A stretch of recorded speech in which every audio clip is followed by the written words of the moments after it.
Hi hello welcome back to geotechnical engineering class. ഇന്ന് നമ്മൾ discuss ചെയ്യുന്നത് Atterberg ലിമിറ്റിനെ ബേസ് ചെയ്തിട്ടുള്ള ന്യൂമറിക്കൽ പ്രോബ്ലംസ് ആണ്. ലാസ്റ്റ് ക്ലാസ്സിൽ നമ്മൾ അറ്റർബർഗ് ലിമിറ്റും അറ്റർബർഗ് ഇൻഡിസസും ഒക്കെ ഡിസ്കസ് ചെയ്തായിരുന്നു. ഓക്കെ, പിന്നെ അതിനെ ബേസ് ചെയ്തിട്ടുള്ള ന്യൂമറിക്കൽ പ്രോബ്ലംസ്. നമ്മുടെ ഫസ്റ്റ് ക്വസ്റ്റ്യൻ ഇത് നിങ്ങളുടെ പ്രീവിയസ് K2 യൂണിവേഴ്സിറ്റി ക്വസ്റ്റ്യൻ ആയിരുന്നു. തന്നിരിക്കുന്നത് എന്താണ്? The Atterberg limits of a soil sample are liquid limit, എല്ലാവരും ഉദ്ദേശിക്കുന്ന liquid limit 52%, plastic limit 33% and shrinkage limit 70%. If the specimen of the soil shrinks from a volume of 11.5 cc at liquid limit to 6.2 cc when it is oven dried, calculate. Okay, നമുക്ക് തന്നിരിക്കുന്നത് എന്താണ്? ഒരു liquid ലിമിറ്റും plastic ലിമിറ്റും shrinkage ലിമിറ്റും തന്നിട്ടുണ്ട്. അതുപോലെ തന്നെ സ്പെസിമെൻ്റെ വോളിയം 11.5, ലിക്വിഡ് ലിമിറ്റിൽ 11.5 സെൻറ്റിമീറ്റർ ക്യൂബിക് സെൻറ്റിമീറ്റർ ഉണ്ടായിരുന്ന വോളിയം ഡ്രൈ സ്റ്റേറ്റ് ആയപ്പോഴത്തേക്കും 6.2 ആയിട്ട് കുറഞ്ഞു. നമുക്ക് കണ്ടുപിടിക്കേണ്ടത് shrinkage ratio and specific gravity of soil solids. നമ്മൾ ലാസ്റ്റ് സെഷൻ ഡിസ്കസ് ചെയ്തപ്പോഴത്തേക്കും ഷ്രിങ്കേജ് റേഷ്യോയുടെ കാര്യം പറഞ്ഞായിരുന്നു അല്ലേ? അതിൻ്റെ ഇക്വേഷൻസ് നമ്മൾ ഡിസ്കസ് ചെയ്തിട്ടുണ്ടായിരുന്നു. അപ്പോൾ ഏതായിരുന്നു നമ്മുടെ ഇക്വേഷൻ? ഷ്രിങ്കേജ് റേഷ്യോ കണ്ടുപിടിക്കാൻ SR വെച്ച് നമ്മൾ റെപ്രസെൻറ്റ് ചെയ്യും. SR is equal to V1 minus initial volume minus അതിൻ്റെ ഡ്രൈ സ്റ്റേറ്റിലുള്ള volume divided by dry state volume by W1 minus WS, initial water content minus shrinkage സ്റ്റേറ്റിലുള്ള വാട്ടർ കണ്ടന്റ് ഇൻറ്റു 100. ഇങ്ങനൊരു equation നമ്മൾ പറഞ്ഞിട്ടുണ്ടായിരുന്നു അല്ലേ? അപ്പോൾ ഇവിടെ നോക്കിയാൽ ഡയറക്റ്റ് സബ്സ്റ്റിറ്റ്യൂഷൻ്റെ ഇവിടെ നമ്മളോട് പറഞ്ഞു ഇനിഷ്യലി വാട്ടർ അല്ലെങ്കിൽ വോളിയം എന്ന് പറയുന്നത് 11.5 ആയിരുന്നു. സോ ഇനിഷ്യലി അതിൻ്റെ വോളിയം 11.5 ആയിരുന്നു. അത് ഡ്രൈ ആയപ്പോഴത്തേക്കും എത്രയായി? 6.2 ആയി. Divided by 6.2 divided by W1 ഉദ്ദേശിക്കുന്നത് 11.5, അതായത് ലിക്വിഡ് ലിമിറ്റിൽ അതിൻ്റെ വോളിയം 11.5 ആയിരുന്നു. അപ്പോൾ അവിടുത്തെ വാട്ടർ കണ്ടന്റ് എന്ന് പറഞ്ഞാൽ എത്രയാണ്? ലിക്വിഡ് ലിമിറ്റ് ദാറ്റ് ഇസ് 52% അല്ലെങ്കിൽ 0.52 മൈനസ് ഡ്രൈ ആവാൻ ഉദ്ദേശിക്കുന്നത് എന്താണത്? ഷ്രിങ്കേജ് ലിമിറ്റിലേക്ക് എത്തി. കാരണം എന്താ? ഷ്രിങ്കേജ് ലിമിറ്റ് കഴിഞ്ഞാൽ പിന്നെ എത്ര വോളിയം കുറഞ്ഞാലും അതിൻ്റെ വാട്ടർ കണ്ടന്റ് എന്ന് പറയുന്നത് ഡ്രൈ സ്റ്റേറ്റിൽ അല്ലെങ്കിൽ ഷ്രിങ്കേജ് ലിമിറ്റിലുള്ള വാട്ടർ കണ്ടന്റാണ് എടുക്കുന്നത്. സോ ഡ്രൈ സ്റ്റേറ്റ് എന്ന് പറയുമ്പോഴത്തേക്കും water content is corresponding to shrinkage limit that is 0.17 into 100. അത് ചെയ്ത് കഴിയുമ്പോഴത്തേക്കും നമുക്ക് കിട്ടുന്നത് എന്താണ്? സോൾവ് ചെയ്യുമ്പോഴത്തേക്കും നമുക്ക് 2.44 എന്നാണ് കിട്ടുക. ഓക്കെ, സോ ഇനിഷ്യൽ ഉള്ള വാട്ടർ കണ്ടന്റ് മൈനസ് ഇനിഷ്യലി ഉള്ള വോളിയം മൈനസ് ഡ്രൈ സ്റ്റേറ്റിലുള്ള വോളിയം ഡിവൈഡഡ് ബൈ ഡ്രൈ സ്റ്റേറ്റിലുള്ള വോളിയം ഡിവൈഡ് ബൈ അതിന് കറസ്പോണ്ടിങ് ആയിട്ടുള്ള water contents. Initially W1 minus shrinkage ലിമിറ്റിലുള്ള വാട്ടർ കണ്ടന്റ് ചെയ്യുമ്പോൾ നമുക്ക് ഷ്രിങ്കേജ് റേഷ്യോ കിട്ടും. That is 2.44. ഇനി നമ്മളോട് ഫസ്റ്റ് ക്വസ്റ്റ്യൻ കിട്ടി. ഇനി നമ്മളോട് പറഞ്ഞിരിക്കുന്നത് specific gravity of soil solids കണ്ടുപിടിക്കാനാണ് ചോദിച്ചിരിക്കുന്നത്. സ്പെസിഫിക് ഗ്രാവിറ്റി നമ്മൾ എങ്ങനെ കണ്ടുപിടിക്കും? ഓക്കെ, അപ്പോൾ അതിനായിട്ട് സ്പെസിഫിക് ഗ്രാവിറ്റി നമ്മളൊരു ഇക്വേഷൻ പഠിച്ചിട്ടുണ്ടായിരുന്നു കഴിഞ്ഞ ചാപ്റ്ററിൽ. SC is equal to W into G. ശരിയല്ലേ? സോ ഇവിടെ നമ്മൾ ഫസ്റ്റ് അതിൻ്റെ ഇനിഷ്യൽ സ്റ്റേറ്റിൽ എടുക്കുക. അതായത് ഇനിഷ്യലി ഉള്ള കേസ് ലിക്വിഡ് ലിമിറ്റിൽ 52% വാട്ടർ കണ്ടന്റ് ഉള്ള സമയത്ത് അതിൽ സാച്ചുറേഷൻ എന്ന് പറയുന്നത് ഫുള്ളി അത് സാച്ചുറേറ്റഡ് ആയി. ഇൻറ്റു അവിടുത്തെ വോയിഡ് റേഷ്യോ നമുക്കറിയത്തില്ല. സോ നമ്മൾ E1 എന്ന് കൊടുക്കുന്നു. ആ ടൈമിൽ അവിടുത്തെ വാട്ടർ കണ്ടന്റ് എന്ന് പറയുന്നത് എത്രയാണ്? 52 അല്ലെങ്കിൽ 0.52 ആണ് അല്ലേ? ജിയുടെ വാല്യൂ നമുക്കറിയില്ല. Into G. അതുപോലെ തന്നെ അത് ഡ്രൈ ആയി കഴിയുമ്പോൾ ഷ്രിങ്കേജ് ലിമിറ്റിലെത്തി. ഷ്രിങ്കേജ് ലിമിറ്റ് എന്ന് പറഞ്ഞു കഴിഞ്ഞാൽ എന്താണ്? വാട്ടർ അവിടെ നമ്മൾ പറഞ്ഞു ഷ്രിങ്കേജ് ലിമിറ്റ് എന്ന് പറയുന്നത് അവിടെ ഫുള്ളി സാച്ചുറേറ്റഡ് കേസ് തന്നെയാണ് അല്ലേ? അപ്പോൾ S എന്ന് പറയുന്നത് 1 ഇൻറ്റു അവിടുത്തെ വോയിഡ് റേഷ്യോ നമുക്കറിയില്ല. E2 is equal to shrinkage ലിമിറ്റിലുള്ള വാട്ടർ കണ്ടന്റ് എന്ന് പറയുന്നത് 0.17 ഇൻറ്റു G. ഇങ്ങനെ രണ്ട് ഇക്വേഷൻ നമുക്ക് കിട്ടി, ജിയുടെ ഇക്വേഷൻസ്. ഓക്കെ, ഇനി ഇതിനെ നമുക്ക് എങ്ങനെ സോൾവ് ചെയ്യാൻ പറ്റും? വോളിയം നമുക്ക് തന്നിട്ടുണ്ട്. ഇങ്ങനൊരു ഈയുടെ ഒരു ഇക്വേഷൻ നമുക്ക് കിട്ടി. നമ്മൾ ഫസ്റ്റ് മൊഡ്യൂളിൽ ഒരു ഇക്വേഷൻ പറഞ്ഞാൽ that is V1 divided by V2 is equal to 1 plus E1 divided by 1 plus E2. ഇങ്ങനൊരു ഇക്വേഷൻ നമ്മൾ പഠിച്ചിട്ടുണ്ടായിരുന്നു. നമ്മൾ പറഞ്ഞു ഇത് പലയിടത്തും യൂസ്ഫുൾ ആയിട്ട് വരുന്നൊരു ഇക്വേഷനാണ്. ഓക്കെ, ഇവിടെ നോക്കി, ഇവിടെ നമുക്ക് V1 അറിയാം, V2 അറിയാം. അതുപോലെ തന്നെ E1ഉം E2നും നമ്മളൊരു ഇക്വേഷൻ ഫോം ചെയ്ത് വെച്ചിട്ടുണ്ട്. നമുക്ക് വേണ്ടത് G അല്ലേ? സോ സബ്സ്റ്റിറ്റ്യൂട്ട് ചെയ്യുക. E1 എന്ന് പറയുന്നത് 11.5, V2 എന്ന് പറയുന്നത് 6.2 is equal to 1 plus E1 എന്ന് ഉദ്ദേശിക്കുന്നത് എത്രയാണ്? ഇവിടെ 0.52 G. E2 എന്ന് പറയുന്നത് 1 plus 0.17 G. ക്രോസ് മൾട്ടിപ്ലൈ ചെയ്യുക, സോൾവ് ചെയ്ത് വരുമ്പോൾ നമുക്ക് G കിട്ടുന്നത് G is equal to അല്ലെങ്കിൽ specific gravity of soil solids ഈ ഇക്വേഷൻ സോൾവ് ചെയ്യുന്നത് 4.17 ആണ് വരുന്നത്. ഓക്കെ, യൂഷ്വലി സോയിൽസിൻ്റെ നമ്മുടെ യൂഷ്വലി നമ്മൾ എല്ലാ പ്രോബ്ലത്തിലും ചെയ്യുമ്പം സോയിലിൻ്റെ ജി എന്ന് പറഞ്ഞാൽ 2.6 2.7 ആ ഒരു റേഞ്ചിലാണ് വരിക. ഇത് ഇവിടെ തന്നിരിക്കുന്ന വാല്യൂ വെച്ചിട്ട് നമ്മൾ ചെയ്താണ്. ഇത് വെച്ചിട്ട് ചെയ്യുമ്പോൾ നമുക്ക് ജി വരുന്നത് 4.17 ആണ്. നിങ്ങൾ ഒന്ന് ചെയ്ത് നോക്കാം. ഓക്കെ, അപ്പോൾ ഇങ്ങനെയാണ് ഈ പ്രോബ്ലം സോൾവ് ചെയ്യേണ്ടത്. ഷ്രിങ്കേജ് റേഷ്യോ കണ്ടുപിടിച്ചു, അതുപോലെ തന്നെ നമ്മൾ ജിയുടെ വാല്യൂ കണ്ടുപിടിച്ചു. ജിയുടെ വാല്യൂ കണ്ടുപിടിക്കാനായിട്ട് നമ്മൾ ഇക്വേഷൻ ചെറുതായിട്ടൊന്ന് കഴിഞ്ഞ മൊഡ്യൂളിൽ പഠിച്ച ഇക്വേഷൻ നമ്മളൊന്ന് യൂസ് ചെയ്തു. ഓക്കെ, നിങ്ങളുടെ യൂണിവേഴ്സിറ്റി ക്വസ്റ്റ്യൻ ആയിരുന്നു കേട്ടോ. The next one, a soil has liquid limit 35%. Liquid limit നമുക്ക് തന്നിട്ടുണ്ട് 35%. Then plastic limit is 20%. Then shrinkage limit is 10%. And natural water content, അതിലുള്ള natural water content എന്ന് പറയുന്നത് 25%. നമുക്ക് കണ്ടുപിടിക്കേണ്ടത് എന്താണ്? What will be its liquidity index? Liquidity index കണ്ടുപിടിക്കണം, plasticity index കണ്ടുപിടിക്കണം, ഷ്രിങ്കേജ് ഇൻഡെക്സ് കണ്ടുപിടിക്കണം. അപ്പോൾ ഈ ഇൻഡെക്സിലൊക്കെ ഈ ഫോർമുല നമ്മൾ ലാസ്റ്റ് ക്ലാസ്സിൽ പറഞ്ഞായിരുന്നു, അത് പഠിക്കണം എന്നും പറഞ്ഞിട്ടുണ്ടായിരുന്നു. അപ്പോൾ നമുക്ക് സ്റ്റാർട്ട് ചെയ്യാം. ആദ്യം നമ്മൾ പ്ലാസ്റ്റിസിറ്റി ഇൻഡെക്സ് കണ്ടുപിടിക്കാം. പ്ലാസ്റ്റിസിറ്റി ഇൻഡെക്സിൻ്റെ ഇക്വേഷൻ എന്താ നമ്മൾ പഠിച്ചേ? Plasticity index is equal to liquid limit minus plastic limit. So ഇവിടുത്തെ ലിക്വിഡ് ലിമിറ്റ് എന്ന് പറയുന്നത് 35, direct substitution, minus 20, that is 15 ആണ്. 15 ആണ് നമ്മുടെ പ്ലാസ്റ്റിസിറ്റി ഇൻഡെക്സ് എന്ന് പറയുന്നത്. ദെൻ സെക്കൻഡ് വൺ എന്ന് പറയുന്നത് shrinkage limit, shrinkage index. Shrinkage index equation നമ്മൾ എന്താ പഠിച്ചത്? shrinkage index is equal to plastic limit minus shrinkage limit. So ഇവിടെ plastic limit is 20, shrinkage limit is 10, that is 10. Okay, then third നമ്മുടെ liquidity index. Liquidity index equation നമ്മൾ എന്താ പഠിച്ചത്? natural moisture content minus plastic limit divided by plasticity index. natural moisture content ഇവിടെ തന്നിരിക്കുന്നത് നമുക്ക് 25 minus plastic limit നമുക്ക് തന്നിരിക്കുന്നത് 20 divided by plasticity index നമ്മൾ കണ്ടുപിടിച്ചു 15. ഓക്കെ, ഇത് സോൾവ് ചെയ്യുമ്പോൾ നമുക്ക് 0.33 ഓർ 33%. ഇത്രയാണ് നമുക്ക് കിട്ടുന്നത്. ഓക്കെ, ഇത് ഡയറക്റ്റ് ആണ്, ഒന്നും ചെയ്യാനില്ല, ജസ്റ്റ് ആ ഇക്വേഷനിലേക്ക് ഡയറക്റ്റ്ലി സബ്സ്റ്റിറ്റ്യൂട്ട് ചെയ്യാന്നുള്ളതേ ഉള്ളൂ.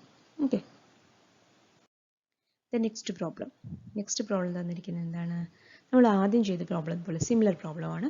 A clay has A liquid limit of 52%. Liquid limit is given as 52%. Shrinkage limit is given as 17%. The specimen of the soil shrinks from a volume of, അതായത് initially അതിൻ്റെ volume എന്ന് പറയുന്നത് 1000 ആയിരുന്നു, അല്ലെങ്കിൽ liquid ലിമിറ്റിൽ അതിൻ്റെ volume 1000 mm³ ആയിരുന്നു. Then shrink ആയത് dry state ആയപ്പോഴത്തേക്കും അതിൻ്റെ വോളിയം എത്രയായി? 6010 mm³. നമുക്ക് കണ്ടുപിടിക്കേണ്ട സ്പെസിഫിക് ഗ്രാവിറ്റി നമ്മൾ ആദ്യം ചെയ്ത പോലത്തെ സെയിം ഇക്വേഷൻ യൂസ് ചെയ്യുക. ദാറ്റ് ഈസ് ആദ്യം SC is equal to WG എന്നുള്ള കണ്ടീഷൻ നമുക്കറിയാം. ഇനിഷ്യലി ലിക്വിഡ് ലിമിറ്റ് ആകുമ്പോൾ അതിൻ്റെ എസ് എന്ന് പറയുന്നത് 1 ആണ്, നമുക്കറിയില്ല, അത് E1 എന്ന് കൊടുത്തു. ആ കണ്ടീഷനിലേക്ക് ലിക്വിഡ് ലിമിറ്റുള്ള അതിൻ്റെ മോയ്സ്ചർ കണ്ടന്റ് എന്ന് പറഞ്ഞാൽ 0.52 ആണ്. ജിയുടെ വാല്യൂ നമുക്ക് കണ്ടുപിടിക്കണം. Then second condition, second state അല്ലെങ്കിൽ സോളിഡ് സ്റ്റേറ്റിലായപ്പോഴത്തേക്കും അതിൻ്റെ E എന്ന് പറയുന്നത് 1 തന്നെ കാണാം. ഷ്രിങ്കേജ് ലിമിറ്റിൽ ഫുള്ളി സാച്ചുറേറ്റഡ് ആണ്. So 1 E2 is equal to shrinkage ലിമിറ്റിലുള്ള വാട്ടർ കണ്ടന്റ് is 0.17 G. നമുക്ക് ഇക്വേഷൻ അറിയാം, V1 by V2 is equal to 1 plus E1 divided by 1 plus E2. So V1 is here 10,000 divided by V2 6010 is equal to 1 plus E1 is 0.52 into G divided by 1 plus 0.17 into G. Solve ചെയ്യുക, cross multiply ചെയ്ത് solve ചെയ്യുമ്പോൾ നമുക്ക് G is equal to 2.79 എന്നാണ് വരിക. Okay, ഇവിടെ ജിയുടെ value correct റേഞ്ചിൽ തന്നെ വരുന്നത് 2.7 ആണ് വരുന്നത്. സോൾവ് ചെയ്ത് നോക്കാം. ഓക്കെ, ഡയറക്റ്റ് നമ്മൾ ഫസ്റ്റ് ചെയ്ത പ്രോബ്ലം പോലെ തന്നെ ഉള്ള സെയിം പ്രോബ്ലം ആണ്. നെക്സ്റ്റ് ഒരു പ്രോബ്ലം നോക്കിയേ. The plastic limit and liquid limit of the soil. Plastic limit 33%, liquid limit 45%. The percentage volume change from liquid limit to the dry state is 36% of the dry volume. ഇവിടെ നമുക്ക് dry volume directly തന്നിട്ടില്ല, പകരം തന്നിരിക്കുന്നത് എന്താണ്? അത് liquid ലിമിറ്റിൽ നിന്നും dry സ്റ്റേറ്റിലേക്ക് വന്നപ്പോഴത്തേക്കും അതിൻ്റെ വോളിയം ചേഞ്ച് എന്ന് പറയുന്നത് 36% ഓഫ് ദി ഡ്രൈ വോളിയം ആണ്. അതുപോലെ തന്നെ percentage of volume change from the plastic limit to dry state. Plastic ലിമിറ്റിൽ നിന്നും അത് ഡ്രൈ സ്റ്റേറ്റിലേക്ക് വന്നപ്പോഴത്തേക്കുമുള്ള വോളിയം ചേഞ്ച് എന്ന് പറയുന്നത് 24% ഓഫ് ദി ഡ്രൈ വോളിയം ആണ്. അങ്ങനെയാണെങ്കിൽ determine the shrinkage limit and shrinkage ratio. Shrinkage ലിമിറ്റും ഷ്രിങ്കേജ് റേഷ്യോ കണ്ടുപിടിക്കണം. ഡയറക്റ്റ്ലി വോളിയത്തിൻ്റെ വാല്യൂസ് ഇവിടെ തന്നിട്ടില്ല, ആ പെർസെൻറ്റേജ് ചേഞ്ച് ആണ് നമുക്ക് തന്നിരിക്കുന്നത്. സോ ഇങ്ങനത്തെ പ്രോബ്ലം തരുമ്പം നമുക്ക് ഒരു ഗ്രാഫ് വരച്ചിട്ട് ചെയ്യുന്നതായിരിക്കും എളുപ്പം. ഗ്രാഫ് എന്ന് ഉദ്ദേശിക്കുന്നത് നമ്മൾ പ്ലാസ്റ്റിക് ലിമിറ്റും ലിക്വിഡ് ലിമിറ്റും ഒക്കെ പറഞ്ഞപ്പോൾ ഒരു ഗ്രാഫ് പറഞ്ഞില്ലേ, അതായത് നമ്മുടെ വോളിയം ചേഞ്ചും അതുപോലെ തന്നെ മോയ്സ്ചർ കണ്ടൻറ്റുമായിട്ടുള്ള ഗ്രാഫ്. ഓക്കെ, സോ ഇവിടെ നമ്മൾ പറഞ്ഞായിരുന്നു വോളിയം എങ്ങനെയാണ്, ഷ്രിങ്കേജ് ലിമിറ്റ് വരെ വോളിയം കോൺസ്റ്റൻ്റ് ആണ്, ദെൻ അത് കഴിയുമ്പോഴത്തേക്കാണ് വോളിയം മേളിലേക്ക് ഇൻക്രീസ് ആവുന്നത്. ഓക്കെ, അപ്പോൾ ഈ ഒരു ലിമിറ്റ് എന്ന് പറയുന്നത് നമ്മുടെ ഷ്രിങ്കേജ് ലിമിറ്റാണ്. ദെൻ അത് കഴിഞ്ഞ് കുറച്ച് ലിമിറ്റ് കഴിയുമ്പോൾ, അല്ലെങ്കിൽ കുറച്ച് വാട്ടർ കണ്ടൻറ്റ് കൂടെ കൂടുമ്പോൾ അത് പ്ലാസ്റ്റിക് ലിമിറ്റായി, ദെൻ കുറച്ചുകൂടെ കഴിഞ്ഞപ്പോഴത്തേക്കും ലിക്വിഡ് ലിമിറ്റായി. ശരിയല്ലേ? ഇനി നമുക്കിവിടെ വാല്യൂസ് തന്നിട്ടുണ്ട്. ഷ്രിങ്കേജ് ലിമിറ്റ് നമുക്ക് അറിയത്തില്ല, അത് നമുക്ക് കണ്ടുപിടിക്കണം. പ്ലാസ്റ്റിക് ലിമിറ്റ് നമുക്ക് തന്നിട്ടുണ്ട് 33%, അതുപോലെ ലിക്വിഡ് ലിമിറ്റ് നമുക്ക് തന്നിട്ടുണ്ട് 45%. ഇനി നമ്മൾ കൺസിഡർ ചെയ്യുകയാണ് ഇതെന്ന് പറയുന്നത് നമ്മുടെ ഇത്രയാണല്ലോ നമ്മുടെ ഡ്രൈ വോളിയം. സോ ഈ ഒരു ഇതിലുള്ള നമ്മുടെ വാല്യൂ എന്ന് പറയുന്നത്, ഈ ഒരു റേഞ്ച് എന്ന് പറയുന്നത് VD നമ്മൾ എടുക്കുകയാണ് അല്ലേ. അതായത് ഷ്രിങ്കേജ് ലിമിറ്റിലുള്ള അല്ലെങ്കിൽ ഡ്രൈ സ്റ്റേറ്റിലുള്ള അതിൻ്റെ വോളിയം എന്ന് പറയുന്നത് VD. ഓക്കെ, ഇനി നമ്മളോട് ക്വസ്റ്റ്യനിൽ പറഞ്ഞായിരുന്നു percentage of volume change from liquid limit to the dry state, അതായത് നമ്മുടെ ലിക്വിഡ് ലിമിറ്റ്, ഇതാണ് നമ്മുടെ ലിക്വിഡ് ലിമിറ്റ്. ഓക്കെ, ഈ ലിക്വിഡ് ലിമിറ്റിൽ നിന്നും അത് ഡ്രൈ സ്റ്റേറ്റിലേക്ക് ആകുമ്പോൾ ആ ഒരു ചേഞ്ച്, അതായത് ഇവിടെ നിന്നാണ് ലിക്വിഡ് ലിമിറ്റ് ഡ്രൈ സ്റ്റേറ്റ്, ഈ ഒരു ചേഞ്ച് എന്ന് പറയുന്നത് എത്രയാണ്? 36% of the dry volume, that is 0.36 of VD. ഈ ഒരു പോർഷൻ ശരിയല്ലേ? അതായത് ലിക്വിഡ് ലിമിറ്റിൽ നിന്നും അത് ഷ്രിങ്കേജ് ലിമിറ്റിലേക്ക് വരുന്ന ഈ ഒരു വോളിയം ചേഞ്ച് എന്ന് പറയുന്നത് 0.36 VD ആണ്. അതുപോലെ തന്നെ വേറൊരു കണ്ടീഷൻ നമുക്ക് തന്നിട്ടുള്ളതാണ് volume change from plastic limit to the dry state. ഇതാണ് നമ്മുടെ പ്ലാസ്റ്റിക് ലിമിറ്റ്. അതായത് ഈ പ്ലാസ്റ്റിക് ലിമിറ്റിലുള്ള വോളിയം ടു നമ്മുടെ ഡ്രൈ വോളിയം, ഇതെന്ന് പറയുന്നത് എത്രയാണ്? 0.24 ടൈംസ് ഡ്രൈ വോളിയം. ഓക്കെ, അപ്പോൾ ഇതാണ് നമുക്ക് തന്നിരിക്കുന്നത്. ഇപ്പോൾ ഗ്രാഫ് വരയ്ക്കുമ്പോൾ കുറച്ചും കൂടെ നിങ്ങൾക്ക് എളുപ്പമായിരിക്കും ചെയ്യാനായിട്ട്. ഇനി നമുക്ക് കണ്ടുപിടിക്കേണ്ടത് ഷ്രിങ്കേജ് ലിമിറ്റ്, അതായത് ഈ WSൻ്റെ വാല്യൂ കണ്ടുപിടിക്കണം, ഷ്രിങ്കേജ് റേഷ്യോയും കണ്ടുപിടിക്കണം. എങ്ങനെ കണ്ടുപിടിക്കാൻ പറ്റും? ഈ ഗ്രാഫിൽ നിന്ന് തന്നെ നമുക്ക് റിലേഷൻ ഉണ്ടാക്കി കണ്ടുപിടിക്കാം, അതല്ലേ എളുപ്പം. നമുക്കറിയാം ഇതൊരു സ്ട്രെയിറ്റ് ലൈൻ ആയിട്ടാണ് പോകുന്നത് അല്ലേ. അപ്പോൾ ഈ സ്ട്രെയിറ്റ് ലൈനിൻ്റെ സ്ലോപ്പ് എന്ന് പറയുന്നത് സെയിം ആയിരിക്കും അല്ലേ. ഈ ഒരു സ്ലോപ്പും ഈ ഒരു സ്ലോപ്പും ഈക്വൽ ആയിരിക്കണം.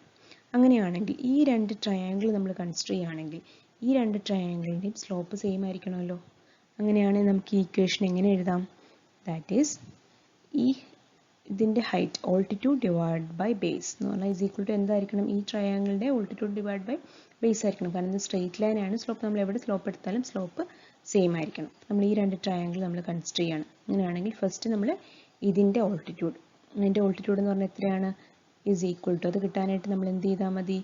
ഇത്രയും വരെ 0.36 ആണെന്ന് നമുക്കറിയാം. 0.36ൽ നിന്നും 0.24 നമ്മൾ മൈനസ് ചെയ്യാം. Okay, so 0.36 VD minus 0.24 VD divide by, ഇപ്പോൾ ഓൾട്ടിറ്റ്യൂഡ് കിട്ടി അല്ലേ, ഡിവൈഡ് ബൈ ബേസ് എന്ന് പറയുന്നത് എത്രയാണ്? Liquid limit minus plastic limit, that is 0.45 minus 0.33 equal to, ഇനി നമ്മൾ എടുത്തിരിക്കുന്ന ഏതാണ്? ഈ ഒരു ട്രയാങ്കിൾ അല്ലേ. ഈ ട്രയാങ്കിൾ എന്ന് പറയുമ്പോൾ ഇതിൻ്റെ ഓൾട്ടിറ്റ്യൂഡ് എന്ന് പറഞ്ഞാൽ ഈസ് ഈക്വൽ ടു എന്താണ്? 0.24 VD ഡിവൈഡഡ് ബൈ അതിൻ്റെ ബേസ് എന്ന് പറഞ്ഞാൽ plastic limit minus shrinkage limit അല്ലേ, that is 0.33 minus shrinkage limit. കിട്ടിയില്ലേ? ഈ ഇക്വേഷൻ നമ്മൾ സോൾവ് ചെയ്ത് വരുമ്പോഴത്തേക്കും നമുക്ക് എന്ത് കിട്ടും? ഇതിനകത്തുനിന്ന് VD എല്ലാം ക്യാൻസൽ ആയി പൊക്കോളും. ഷ്രിങ്കേജ് ലിമിറ്റ് ഇത് സോൾവ് ചെയ്യുമ്പോൾ നിങ്ങൾക്ക് ഷ്രിങ്കേജ് ലിമിറ്റ് 0.09 എന്ന് കിട്ടും, അല്ലെങ്കിൽ 9%. ട്രൈ ചെയ്ത് നോക്കാം നിങ്ങൾ കേട്ടോ, ഇങ്ങനെ കിട്ടും നിങ്ങൾക്ക്. ദെൻ നെക്സ്റ്റ് എന്താ നമുക്ക് കണ്ടുപിടിക്കേണ്ടത്? ഷ്രിങ്കേജ് റേഷ്യോ കണ്ടുപിടിക്കാനുള്ള ഇക്വേഷൻ നമുക്ക് ഓൾറെഡി അറിയാം. നമ്മൾ ഓൾറെഡി പറഞ്ഞതാണ്. എന്തായിരുന്നു? Initial volume minus dry volume divided by dry volume divided by corresponding water കണ്ടൻറ്റിൻ്റെ ഡിഫറൻസ് അല്ലേ. സോ ഷ്രിങ്കേജ് റേഷ്യോയുടെ ഇക്വേഷൻ എന്തായിരുന്നു? Shrinkage ratio is equal to V1 minus VD divided by VD divided by W1 minus WS into 100. So ഇവിടെ ഏതെങ്കിലും ഒരു ratio എടുക്കുക, shrinkage ലിമിറ്റും ഏതെങ്കിലും ഒരു വാട്ടർ കണ്ടന്റ്, ഒന്ന് ലിക്വിഡ് ലിമിറ്റ് കറസ്പോണ്ടിങ് ആയിട്ടുള്ള വോളിയം എടുക്കാം, അല്ലെങ്കിൽ പ്ലാസ്റ്റിക് കണ്ടന്റിൻ്റെ കറസ്പോണ്ടിങ് ആയിട്ടുള്ള വോളിയം എടുക്കാം. ഏതെടുത്താലും നിങ്ങൾക്ക് സെയിം ആൻസർ തന്നെ കിട്ടും. ഇപ്പോൾ നമ്മൾ ലിക്വിഡ് ലിമിറ്റ് കറസ്പോണ്ടിങ് എടുക്കുകയാണെങ്കിൽ V1 എന്ന് പറഞ്ഞാൽ is equal to liquid limit corresponding ആയിട്ടുള്ള വോളിയം എടുക്കുകയാണെങ്കിൽ 0.24 VD divided by minus VD divided by VD divided by corresponding water content, initial volume plastic limit corresponding ആയിട്ടുള്ള water content 0.33 minus 0.09. Okay, sorry ഇവിടെ ഈ ഒരു വീഡിയോയുടെ ആവശ്യമില്ല, കാരണം എന്താണ്? ഓൾറെഡി ഇവിടെ വോളിയം ചേഞ്ച് തന്നിരിക്കുന്നത് അല്ലേ. പ്ലാസ്റ്റിക് ലിമിറ്റ് ഇനിഷ്യൽ വോളിയത്തിൽ നിന്നും ഡ്രൈ സ്റ്റേറ്റിലേക്ക് വന്ന വോളിയം ചേഞ്ച് ഡയറക്റ്റ്ലി 0.24 ടൈംസ് വീഡിയും തന്നിട്ടുണ്ട്. അപ്പോൾ നമ്മൾ വീണ്ടും ഇവിടെ മൈനസ് ചെയ്യേണ്ട ആവശ്യമില്ല. ഈ ചേഞ്ച് ഇനിഷ്യൽ വോളിയത്തിൽ നിന്നും dry state that is V1 minus VD ആണ് നമുക്ക് ഓൾറെഡി തന്നിരിക്കുന്നത് എത്രയാണെന്ന് 0.24 VD അല്ലെങ്കിൽ 24 ടൈംസ് ഡ്രൈ വോളിയം ആണ്. ആ ഒരു ചേഞ്ച് നമുക്ക് ഓൾറെഡി തന്നിരിക്കുന്നത് അല്ലേ. Plastic limit volume change from the plastic limit to dry state is 24% of the dry volume എന്നാണ്. സോ ഓൾറെഡി ഈ ഒരു volume change V1 minus VD ആണ് നമുക്ക് 0.24 VD തന്നിരിക്കുന്നത്. Okay, so 0.24 VD divided by VD 0.33 minus 0.09 into 100. Okay, ഇത് ചെയ്യുമ്പോൾ നിങ്ങൾക്ക് 1 എന്നാണ് ആൻസർ കിട്ടുന്നത്. സെയിം തന്നെ നിങ്ങൾക്ക് ഇപ്പം പ്ലാസ്റ്റിക് ലിമിറ്റ് ഇല്ല, നിങ്ങൾ ലിക്വിഡ് ലിമിറ്റ് ആണ് V1 ആയിട്ട് കൺസിഡർ ചെയ്യുന്നത്. ഇനിഷ്യലുള്ള വോളിയം ദാറ്റ് ഇസ് V1 എന്ന് പറയുമ്പോഴത്തേക്കും ഇവിടുത്തെ വോളിയം എത്രയാണ്? V1 മൈനസ് VD എന്ന് ഉദ്ദേശിക്കുന്നത് ഇനിഷ്യൽ ചേഞ്ച് V1 ൽ നിന്നും ഡയറക്റ്റ് VD ചേഞ്ച് ഓൾറെഡി നമുക്ക് 0.36 VD എന്നാണ് തന്നിരിക്കുന്നത്. ഓക്കെ, അതിട്ടാൽ നിങ്ങൾക്ക് സെയിം ആൻസർ തന്നെ കിട്ടും. That is 0.36 VD divided by VD divided by our water content that is 0.45 minus 0.09. ഇത് ചെയ്താൽ നിങ്ങൾക്ക് കിട്ടുന്ന ഷ്രിങ്കേജ് റേഷ്യോ എന്ന് പറയുന്നത് 1 തന്നെയാണ്. ഓക്കെ, നിങ്ങൾക്ക് ഏത് വേണേൽ എടുക്കാം, അല്ലെങ്കിൽ പ്ലാസ്റ്റിക് ലിമിറ്റിന് കറസ്പോണ്ടിങ് ആയിട്ട് എടുക്കാം, അല്ലെങ്കിൽ ലിക്വിഡ് ലിമിറ്റിന് കറസ്പോണ്ടിങ് ആയിട്ട് എടുക്കാം. സോ ഇങ്ങനെയാണ് ഈ ടൈപ്പ് പ്രോബ്ലംസ് ചെയ്യുന്നത്. ഓക്കെ, ഇത് ഇമ്പോർട്ടൻ്റ് ആണ്. ഇങ്ങനത്തെ പ്രോബ്ലംസ് നിങ്ങൾക്ക് യൂണിവേഴ്സിറ്റി എക്സാമിന് ചോദിക്കാറുണ്ട്. ഓക്കെ, സോ ഇത്രയേ ഉള്ളൂ ഈ സെക്ഷനിൽ. നെക്സ്റ്റ് ടോപ്പിക്ക് നമുക്ക് അടുത്ത സെഷനിൽ ഡിസ്കസ് ചെയ്യാം. Thank you.